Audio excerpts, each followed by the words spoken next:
Oh, am I on? I'm on. Yo, what's up, everybody? Welcome to All Things A to Z. I'm Addie Zanone. I am the A and the Z. How are you guys? Hope you are well. I hope if you caught my first, episode or first video, you heard something there that you related to or that caught your attention. And if you're back because of that, then welcome back. I'm glad you're here. And if you are new here, I want to welcome you to All Things A to Z. Like I said, my name is Addie Zanone, and I like to talk about all things, right, going on in the world, things going on inside my head. And I like to look at the context and nuance of those stories as opposed to getting all caught up in the chaos, which is what I have done previously, and that doesn't work out well for me. I hope you guys are grabbing a cup of coffee or whatever it is. We're just going to sit down and have a chat. I'm going to try to keep this brief. That usually doesn't work out too well, but I am going to try. And if it doesn't work out this time, that is going to be one of my goals. So it's Wednesday, June 11th of 2026. And again, I hope you guys are well. I've got a lot on my mind today, but generally speaking, we talk about politics, culture, media, internet trends, technology. And again, like I said, instead of getting swept up in the outrage, I want to look at the deeper forces shaping the stories around us. And when it's relevant, we widen the lens historically. We widen the lens, there you go, historically, so we can get better understanding of not just the story itself or themselves, but the broader implications and the impact those stories and those implications have on all of us as individuals, in our homes, in our communities, and of course, as a country. And sometimes I'll draw on my own experience in journalism and my time in the Army. I've been in the nonprofit sector. I'm in the mental health advocacy. I work with kids. I've also been part of the Me Too movement. And so I have sort of a lot of relevant experience that when it is appropriate can provide some insight or understanding from my perspective, right? This is all just my opinions. Everything I say here is true unless it's false. And if it's false, you can call me out on it, but genuinely, I try to tell the stories as I know them as facts. And of course, I can be wrong. But I genuinely care about this stuff. And it's really important to me that I get it right. But that's why I welcome you all in to correct me if I need to be corrected. You can provide additional context, additional insight. If anything, these connections that I may make occasionally don't seem to line up, please let me know. Because again, I am doing this in good faith, just to have a conversation so that we can all better understand this chaotic world in which we are living, right? And this channel is not about me specifically. I mean, I guess, of course, if I want to talk about all things A to Z, it implies that it is about me, but it really is maybe just about my experience in the greater context of living in America right now. And in particular, for the last 25 years and the last decade during the Trump era, it has been exhausting. And so as the title suggests, there you go. Why do we feel so exhausted? Why are we so exhausted? Right. And I just want to bring some context to that, slow things down, make sense of the noise, and just get into what's on my mind today. And but often I think about why so many of us feel emotionally exhausted, not just politically tired, but genuinely overwhelmed. I personally experienced that, and I shut down, and I just feel like, man, this life is hard. And most of what's hard is because it's living in my head, right? And those ideas are swirling around and overwhelming me, and I feel powerless. And I think one of the most powerful tools we have in a democracy when we have freedom of speech is to use our voices. And so that's what I'm trying to do here. I don't think we're exhausted because we're weak. I don't think it's about that at all. It's just because we've been living in nonstop chaos, outrage, urgency, uncertainty for years. And so even today, on June 11th, the news cycle is flooded with the stories about inflation in Iran, this war in Iran, immigration crackdowns, executive power, Epstein-related hearings, economic anxiety, of course, always. And then, I think some of us have a lot of fear, or probably all of us have a lot of fears about where the country is headed. Maybe we just have different versions of what that looks like. But we're we're exhausted, and it's not because we don't care. We're exhausted probably because we do care too much. And genuinely, I mean, I don't know the biology behind all of this, but I don't think we Americans were designed to Americans, good Lord. It's not all about Americans all the time. We are such the main characters. But I don't think we humans, as human beings, we were designed to absorb this much outrage and fear and division and all of this stress, while also trying to raise our kids, make some money, survive financially, maintain relationships, and just function in the world. And when that happens, when we become overwhelmed, we become exhausted. And life just becomes harder. And so I want to talk about authoritarianism and this descent into authoritarianism. And that's when society changes, and it has changed. And I want to talk about this because obviously I've been thinking about it a lot, but also I got this awesome opportunity a couple weeks ago, May 1st, actually. And I went to a lecture and Q&A by the historian and NYU,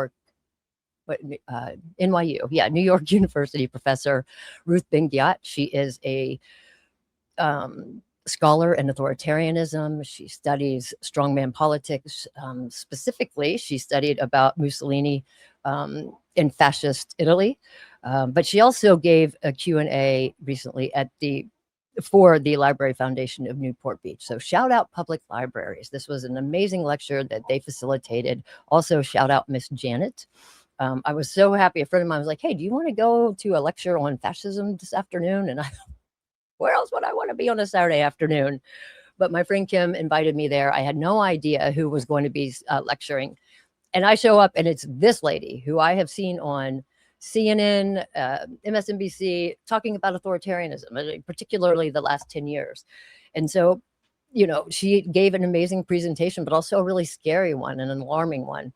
And what she did was crystallize for me what I have been seeing over the last probably 10, 15 years, but even before that. And that's where I bring out this, broaden the historical lens and talk about these touch points that you can see that set the conditions for a once healthy, I wouldn't say necessarily America's always been a healthy democracy. We certainly haven't lived up to the ideal, but much healthier than we are now, and how we have descended into authoritarianism. And a lot of individual things have to accumulate over time in order for the conditions to be set for the environment we find ourselves in today. And that's what I want to talk about. Just those, like, do we understand how we got here? Because if we don't understand how we got here, how do we confront it, and how do we know what to do about it? And I just don't think everybody has time to consider all of these factors. But I have, and again, not because I'm some genius with this mind that's always putting these pieces of puzzles together. It's just because I'm genuinely concerned, and this stuff matters to me a lot. And I'm assuming it matters to you too. But a lot of what I've done in my life gives me access to some of this information that just even over the last several years, I've been able to piece together myself. And then, of course, you get someone like Ruth Ben-Ghiat, who knows about it, and she talks about it, and it just crystallized for me what it is I've been thinking and feeling, right? And what she says is that authoritarianism usually doesn't arrive all at once. In fact, it doesn't. It develops gradually through the fear and normalization, emotional exhaustion, and the slow erosion of democratic norms and institutions, right? And we know all of those things are happening. So if we're looking at the last 25 years through that lens, certain patterns become really hard to ignore, right? And so one of those touch points, and one of those major turning points was 9/11, right? So nearly 3,000 people were killed, almost live on TV as we were watching it. It unfolded on TV. Shockingly, we were all horrified, and we're watching people die in real time. And at least in modern America, we haven't experienced anything like what we experienced on 9/11, and it traumatized us individually and as a collective nation, right? And so that changes psychologically, that changes us dramatically. And I cannot overstate the impact of that day. I was in Philly that day, between anchoring local news in West Virginia and right before I joined the Army. And I just remember the surreal feeling of watching that unfold and what was going to happen next.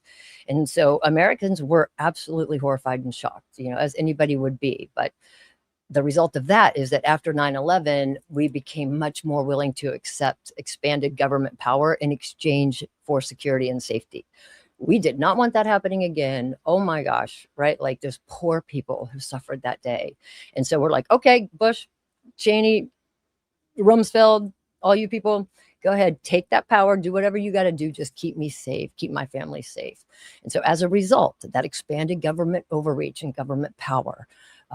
And when people were afraid, they allow you to do things that normally wouldn't be done. And so the Patriot Act passed very quickly, surveillance expanded, the intelligence apparatuses grew, airport security changed, and the language of politics hardened. Because we were at war. I mean, it had to harden, and it did. You guys remember Bush when he was said, you're either with us or against us. And I believe it was on the evening of September 11th. And he sat behind the Oval Office and he said, you're either with us or against us. And I may be wrong on the exact speech he gave, but that's what he said. I just might be wrong on what speech exactly. But you're with us or against us. What does that do? It captured the mindset of the era. And it's so binary, right? It's emotionally charged. It's resistant to nuance. It's kind of thinking the strongman politics often depends upon, right? This us versus them. There's no nuance there in the middle, right? You're either with us or you are against us. It's patriotic versus dangerous. It's loyal versus disloyal. And if you do anything beyond one of those two, right, you have to pick a side. And it's emotionally charged. And if you don't pick the right side, then you're going to struggle in your day-to-day life, right? So I spent some time in Iraq during that period. And there's one thing war teaches you, and it teaches you a lot. It's how quickly and how powerful fear and messaging and propaganda can be. And I know this because as a military journalist, I went to basic training in 2002. I joined the Army Reserve. I was a journalist in the Army. I carried an M16 and a camera, the whole deal. But in late 2003, I found myself boots on the ground in Iraq. And I know firsthand how propaganda and that information loop works, how that messaging has an impact and how it can shape public narrative. And what I saw in Iraq, and I won't get into a long explanation because I could talk about this forever, but what I saw was my experience on the ground was very different than the stories I was telling and sending back home. And it's not that the stories I was telling didn't happen. It's not that they didn't exist. It's just that they were different contextually on the ground than what we were reporting. And I work for the military, right? I have to tell the military story. So I did my job. But what I saw boots on the ground is such a different experience than what Americans were hearing about back home. And we all know that chaos unfolded. Fallujah happened while I was there that first year. The second deployment I went to, 2007 to 2008, was during the surge. And I was attached to several units, but to the 3rd Infantry Division. My unit was attached to the 3rd Infantry Division. And, during the surge, and those are very dangerous, chaotic, insane times, during the war. And so, again, I know how information shapes perception, narratives shape behavior, right? And then when people remain emotionally activated long enough, we begin to accept things that they normally wouldn't. Same thing with that us versus them mentality, and also with the, government overreach in terms of getting into our personal information, follow us and tracking us online, bugging our phones, whatever the Patriot Act and all of that surveillance, whatever the implications of those were, right? We allowed that. And I'm not saying that America suddenly became authoritarian after 9/11. I'm just saying that the conditions formed that made fear-based politics, distrust, and emotional manipulation much more effective over time. At the same time, this is the mid-2000s. Here comes reality TV. You remember Survivor, Big Brother, and of course, The Apprentice, right? Donald Trump, who was already famous. This didn't make him famous, but he sort of had a reemergence in the public narrative, right? And I saw this again firsthand while working at Access Hollywood. So I got a job at Access Hollywood in 2003 after basic training in AIT.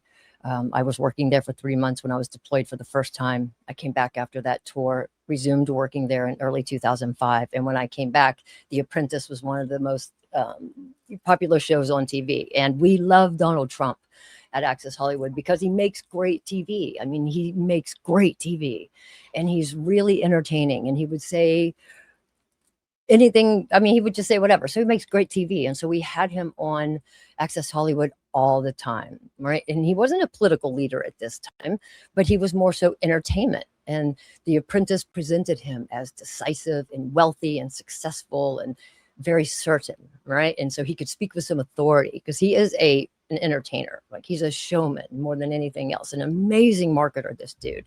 But television is what? It's storytelling, it's editing, it's branding, it's production. So over time, though, that media persona he had became politically valuable to a certain set of people. And that is because a couple years after that, Barack Obama was elected. For many Americans, he represented hope and progress. For Black Americans specifically, I just remember how, oh man, they must have just felt so energized by that. And I love that for them. But, for others, he represented rapid social and cultural change they were incredibly uncomfortable with. But Trump recognized that opening through birtherism, which is the false conspiracy theory questioning whether Obama was truly American, right? Spoiler alert, he's American. But what mattered wasn't only whether people literally believed that he wasn't American or legit. It was what birtherism emotionally represented, and that is distrust, fear, resentment, questioned his legitimacy. And the fact is, by Donald Trump being willing to say things that most people aren't willing to say in mixed company, he gained credibility inside the media ecosystems that already was fueling people's outrage, anger, and distrust. And that's one thing, man, I have to really catch myself on, is I did not understand the temperature and the distrust and I don't know what the word is, but I just did not understand how resentful and angry and full of resentment that a lot of Americans were feeling around that time. And that was a blind spot for me, particularly when Donald Trump came down the escalator and he was going to run for president. I just could not believe that anybody would support this man. I couldn't wrap my head around it. And it was a humbling experience having to be honest with myself and realize that I did not have a gauge on what a vast percentage of Americans were feeling and how much they wanted somebody like Donald Trump. I mean, but now I do know, and shame on me, because to be arrogant and call people out for their beliefs or supporting somebody in a condescending way or a questionable way, it's not okay. And I did that.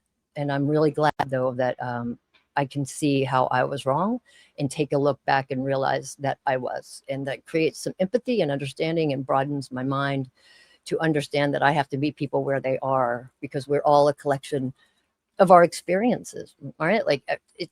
Those are good people and they support them for a reason. And I need to pay attention to that, even if I disagree. And man, do I disagree. This is a human being having an experience. I'm a human being. The way that I think and the way that I vote and my value system is a result of my experiences. And so just like they do, I have to better understand them. And I'm so grateful that I'm just so grateful that I was humbled and know better now. But the other side of that, and again, I've been guilty of this, is that Barack Obama is elected. Trump is on Fox News all the time. That gives him credibility to the viewers there. He's sort of in the political, sphere now. People want to hear what he has to say. But at that time, social media poured gasoline on all of those things, all of those conditions. And again, now we're looking at 5, 6, 7 years, 8 years, almost 10 years after 9/11. So it's like a decade of living under that just overwhelming 24-hour news cycle, wars, the whole deal, right? It has a cumulative effect on our psyche and on our human condition. But with social media, right? Outrage, algorithms love outrage, right? It's clickbait. Fear spreads faster than nuance. There's no time for understanding because you're on to the next thing right away. And eventually we stopped, simply disagreeing politically and began dehumanizing each other personally. Man, we have been through it, people. But all of these are individual things that have happened to set the condition for where we are today. And this is becoming long-winded. I need to shorten it up. But I just think it's so interesting. And if you're still hanging in here and listening to me, I'm so grateful. I'm going to put some videos and clips eventually into these so that you're not just listening to me talk for so long. I recognize that it's probably long-winded and I need to zip it up. But anyway, I'm just going to keep talking. Okay. So one of the main, what I believe, the major dangerous cultural shifts of the last 20 years, it's not disagreement because itself, right? When people disagree, because that's what democracy requires in order to be healthy. We need different ideas. We need to learn how to compromise, share those ideas, and then fight about the best way to go about achieving, the ultimate result. But the way we increasingly speak about fellow citizens as enemies instead of neighbors, right? Like that's not democracy. That's not disagreement. That is like contempt. And social media just, makes it so possible for us to say and do things that we otherwise normally wouldn't. And that's also what the strongman politics depends on too, because it identifies an other. So suddenly, not just George Bush, not just Trump, now we in our lives are looking at each other as the other. And what that means is we need somebody else to blame, that somebody is dangerous, the other is to blame. After 9/11, it became our enemy was terrorists, it was Middle East people, it was, I mean, you know who the enemy was after 9/11, right? And that blends into social media and online, where the enemy can become your coworker, your neighbor, your friend, even your family. And we begin, then we do it so much that we're conditioned to use increasingly aggressive language, words like enemy, traitor, fascist. And we just call each other the most horrifying names. But it stops sounding so shocking when we hear them constantly. And that's how normalization works, gradually. Once people are dehumanized, it becomes easier to justify cruelty, humiliation, and anger toward them, because we stop seeing their full complexity and our shared humanity. We don't look at them as people anymore, right? We look at each other as the other, the enemy. Oh, and it's so depressing. But many people, it's not theoretical, it's personal. They feel like they're losing their friends and coworkers, the parents, the people they love. I don't know if you've experienced this, but you have somebody in your life who's like, what happened to them? Like, why are they talking like that? I certainly do. And again, I'm not saying that I'm right on any of this, but it's jarring to see somebody who you know and love so much. It's jarring to see them change or use really hateful or hurtful words or believe things that just genuinely cannot be believable. They're not credible, yet they believe it so much. And that's where the confusion and disorientation comes from. It's like, what the fuck just happened? Like, what is going on? But it's real, right? And so it's like ideological obsession. There's extreme media environments. There's these rabbit holes, again, fueled by the algorithms. And these people are not bad people. And when I say these people, I don't mean you people. Like, we're not bad people. That's what makes it so painful.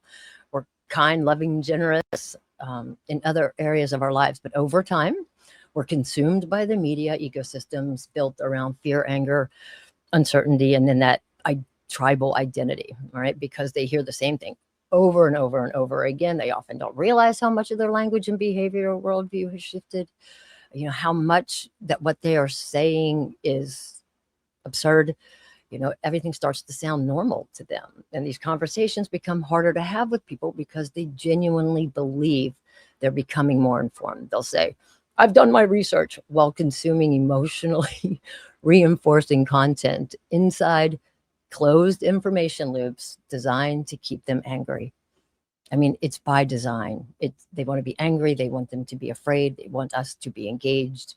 I need to start using us instead of them, because I do not want to give the impression that I've never, fallen, not victim, but that I've never fallen into that category. I am not perfect, people. But anyway, when you can tap into that fear that people have and you can manipulate it, and they have. And then once someone's identity becomes emotionally tied to their belief system, a disagreement can feel like a personal attack instead of a conversation. And we're seeing that a lot. So it's like cultural exhaustion, division have grown, institutional norms have also weakened. We see that in today's news all the time, especially with Donald Trump, because he is authoritarian. He wants to rule. He does not want to lead. He doesn't want to govern, doesn't want to have come up with ideas. It's you must obey. You know, these all his executive powers, the DOJ independence, immigration enforcement, loyalty inside the institutions that would once have triggered extraordinary bipartisan alarm. Today, like with Todd Blanche, his personal lawyer, who he wants to be the attorney general. I mean, that would be unthinkable years ago, but today it barely survives a news cycle because the public is overwhelmed by 10 other crises at the same time. And so we just don't have time. And again, it's that normalization threshold that keeps moving. Stories that once would have shocked the country are absorbed into this endless stream of outrage before people can even process the implications of the previous story. And when people stay overwhelmed, it becomes harder to demand accountability, not because they stop caring, but because we're so exhausted trying to track everything at once that you just can't keep up with the news cycle. That's called flooding the zone, a fire hose of information. That's intentional by authoritarian regimes. They just want to throw so much at you so that you can't catch it, and then you get away with something else because your attention is focused somewhere else. It's by design. And I do think it's one of the most important things to understand about authoritarianism, that it doesn't survive because people suddenly become evil. It survives because people become overwhelmed, we become distracted, afraid, cynical, and emotionally exhausted. You know, for the last year, I just buried my head in the sand. It was just acting like the news doesn't happen, it doesn't apply to me, and what a privileged position that is. If it doesn't apply to me, then I'm going to ignore it. But I can't ignore it anymore, and we can't ignore it anymore. You know, we have to. If we do, then we start to adapt to things that we once would have resisted. Again, not all at once, but gradually. And that's why this space here, and why I seemingly just keep talking and talking, because there's so much. There's so many. There are so many elements and dynamics at play with how we found ourselves here, and it's really. I keep seeing this blue thing pop out, and I'm trying to do it without being distracted, but I think I'm pretty distracting moving around like this. Anyway, sorry. I get so like heated about this stuff because I love it. I love it in the sense that I love whatever. That sounded so bizarre to say I love it when I'm talking about like extreme stress. But I'm passionate about it. Maybe that's a better way to say it. You know, I've created this space because I want to tell these stories, draw these connections, and not add to the chaos. How ironic that I'm saying I want to slow things down, as I have not quit talking for now almost 30 minutes. But I do. I'm going to try to slow things down too, so that we can break it down and understand it together. And that's what I want to do. I want to meet in the middle. I don't want to live on the extremes by the A or the Z. I want us all to live in the middle, because I believe that is where life really is experienced. It is in the middle. Life is nuanced, and it's complex, and it's contextual. And so are all of these, you know, political ideas, and the way the country has changed and our society has reshaped over the last 25 years. It's not simple. We're not simple. And if we just think of it in those simple terms, I think we're doing ourselves a disservice. You know, because context really matters. Media literacy matters. History matters. And nuance matters. And more than anything else, our shared humanity matters. And I hope that we can get back to that. I hope that we can find a way to break through the absolute chaos, understand the context more, and look at each other again, not as an enemy or the other, but as human beings just trying to exist in an increasingly insane, chaotic world. I'm going to keep talking about it. I'm Yeah, if you're still here and listening to me, you either really love me, you skip to the end, or you're just watching thinking like, oh my God, does she ever shut up? I don't care how you got here. I'm just glad you got here. I hope that you stick around. Tell me in the comment section what your thoughts and feelings are. If anything I said resonated. Um, yeah, I said a lot. I get really self-conscious about that. But again, just grow with me as I learn how to do this deal and learn to tighten these things up. But I do hope that you got something out of it. I hope I didn't talk too fast, that it doesn't make a lot of sense. But if I did, I'll watch it back and I will learn. All right, my friends, those are some of the things on my mind today. I'm going to go about my evening. I hope the rest of your June 11th is amazing. By the time some of you are seeing this, it's going to be June 12th. And I like June 12th, that date, for a reason. Yeah, it's a good day, June 12th. All right, my friends, I love you. Thanks for hanging in there with me. Like, subscribe, the whole deal. I don't know. Anyway, with peace and love, have an amazing evening, day, whatever it is. I'm grateful for you being here. All right, I'm really out this time.